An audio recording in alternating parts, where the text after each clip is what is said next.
എന്നാൽ ഒരു കറുത്ത വർഗ്ഗക്കാരൻ വിജയിക്കുന്നതിന് പ്രദേശത്തെ ചില വെള്ളക്കാർക്ക് അംഗീകരിക്കാൻ കഴിഞ്ഞില്ല.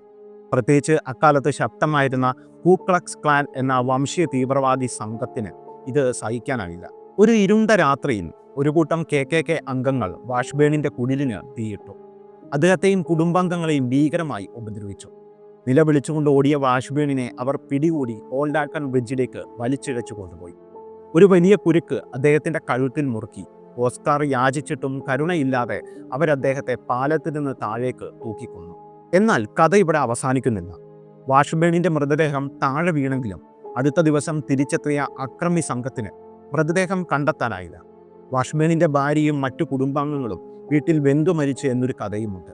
ഇതിനെ തുടർന്ന് വാഷ്ബേണിന്റെ ആത്മാവ് പ്രതികാരദാഹിയായി അലയാൻ തുടങ്ങിയെന്നും ആ പ്രതികാരദാഹമാണ് അദ്ദേഹത്തെ ഒരു അമാനുഷിക രൂപത്തിലേക്ക്, ഒരു ആടിന്റെ തലയുള്ള രാക്ഷസനിലേക്ക് മാറ്റിയതെന്നും ഐതിഹ്യം പറയുന്നു.